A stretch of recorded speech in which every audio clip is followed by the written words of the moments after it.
आज एजुकेशन की दुनिया में ना एक बहुत बड़ा सवाल खड़ा है। एक ऐसा सवाल जो टेक्नोलॉजी की इस तेज रफ्तार दुनिया में शायद हम सबके मन में कहीं ना कहीं है।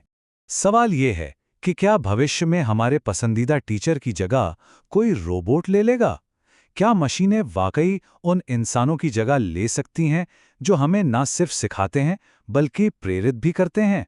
चलिए, आज इसी बात की तह तक चलते हैं। तो चलिए इस पूरी बहस को थोड़ा आसान बनाते हैं। देखिए, एक तरफ हैं रोबोट टीचर्स जो डेटा और ऑटोमेशन के बादशाह हैं, और दूसरी तरफ है हमारे असली इंसान टीचर्स जिनकी सबसे बड़ी ताकत है इमोशनल कनेक्शन और हमें मोटिवेट करने की कला। मतलब एक के पास है नॉलेज का भंडार तो दूसरे के पास है सहानुभूति। तो आज की हमारी चर्चा इन 5 हिस्सों में बटी है। हम रोबोट टीचर वाले सवाल से शुरू करेंगे, फिर व्हाइट बोर्ड पर हुई एक क्रांति को देखेंगे, यूट्यूब से यूनिकॉर्न बनने की कहानी जानेंगे, एडटेक मार्केट में मची हलचल को समझेंगे और आखिर में सीखने के एक नए ब्लूप्रिंट पर बात करेंगे। तो चलिए शुरू करते हैं हमारे पहले हिस्से से और देखते हैं कि लोग असल में शिक्षा में एआई के बारे में सोचते क्या हैं। जरा ये आंकड़ा देखिए, मजेदार है। टीडीओ के एक सर्वे से पता चला कि हर 3 में से 2 लोग यानी लगभग 66% लोग ये मानते हैं कि हाँ, एआई टीचर्स की जगह ले लेगा। मतलब ये अब कोई दूर की कल्पना नहीं रही बल्कि एक आम धारणा बनती जा रही है। लेकिन रुकिए, कहानी का एक दूसरा पहलू भी तो है। करीब 39% लोगों का ये भी मानना है कि एआई किसी स्टूडेंट के असली टैलेंट को नहीं पहचान सकता, उसकी परेशानियों को, उसके दर्द को महसूस नहीं कर सकता। और यहीं पर बात आती है उस चीज की जो सबसे जरूरी है, ह्यूमन कनेक्शन, जिसे शायद कोई मशीन कभी कॉपी नहीं कर सकती। तो इसी एआई और इंसान की बहस के बीच एक असली कहानी उभर कर सामने आती है। एक ऐसे इंसान की कहानी जिसने टेक्नोलॉजी और इंसानियत को मिलाकर अपना एक अलग ही जवाब तैयार किया, और नाम है फिजिक्स वाला। ये शब्द किसी और के नहीं बल्कि फिजिक्स वाला के फाउंडर और सीईओ अलख पांडे के हैं। उनका मिशन एकदम साफ था, एजुकेशन को सबके लिए बराबर और सुलभ बनाना, और बस इसी एक सोच ने पूरा खेल बदल दिया। तो ये फिजिक्स वाला, या जिसे सब पीडब्ल्यू कहते हैं, आखिर है क्या चीज? ये एक एडटेक प्लेटफॉर्म है जिसका एक ही मंत्र है, बेहतरीन शिक्षा बहुत ही कम कीमत पर। और इसकी पहुंच देखिए, भारत के 98% पिन कोड तक। ये अपने आप में कमाल है। तो चलिए अब कहानी में थोड़ा और गहरा उतरते हैं और उस सफर को देखते हैं जिसने एक टीचर को अरबों की कंपनी का मालिक बना दिया। ये टाइमलाइन अपने आप में कहानी है। सोचिए, शुरुआत हुई सिर्फ 125 रुपए प्रति सेशन की ट्यूशन से।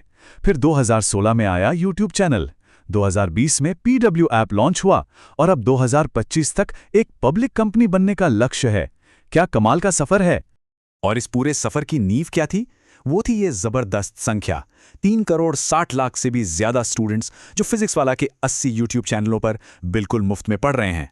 इसी ने वो भरोसा बनाया जिस पर आज इतनी बड़ी कंपनी खड़ी है। तो यूट्यूब पर जो भरोसा जीता, उसका नतीजा क्या निकला? नतीजा था $3.7 बिलियन से भी ज्यादा की वैल्यूएशन।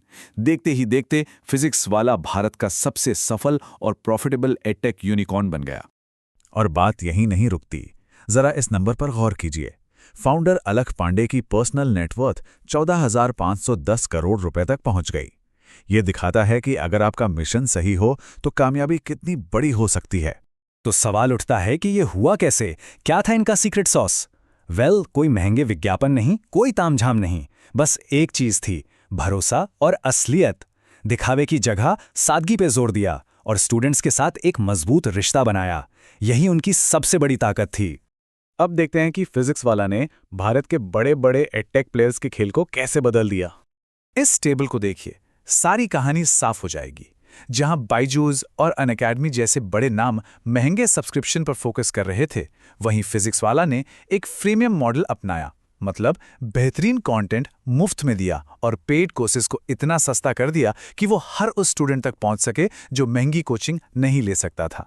उनका जो ग्रोथ का मॉडल था वो बहुत ही सिंपल लेकिन कमाल का असरदार था। स्टेप 1, यूट्यूब पे फ्री हाई क्वालिटी कंटेंट देकर भरोसा जीतो। स्टेप 2, ऐप पर बेहद सस्ते कोर्स देकर वैल्यू दो। और स्टेप 3, ऑनलाइन, ऑफलाइन और हाइब्रिड सेंटर्स के जरिए हर कोने तक पहुंचो। और क्या ये मॉडल काम कर रहा है? नंबर्स झूठ नहीं बोलते।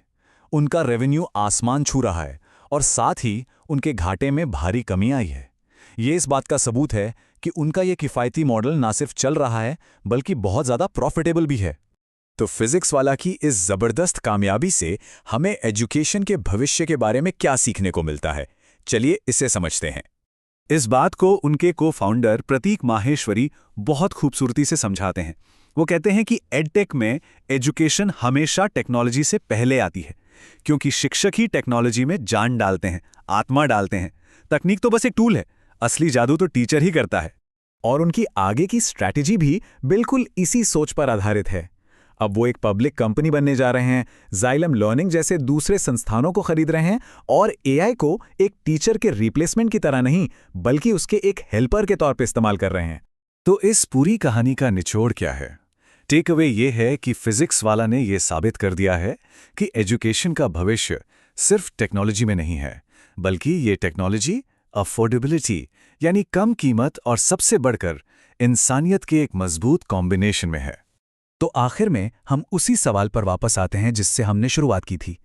क्या सीखने का भविष्य इंसानों और एआई के बीच की जंग है, या फिर ये एक ऐसी पार्टनरशिप की शुरुआत है जहां दोनों मिलकर कुछ ऐसा बनाएंगे जो पहले कभी नहीं बना?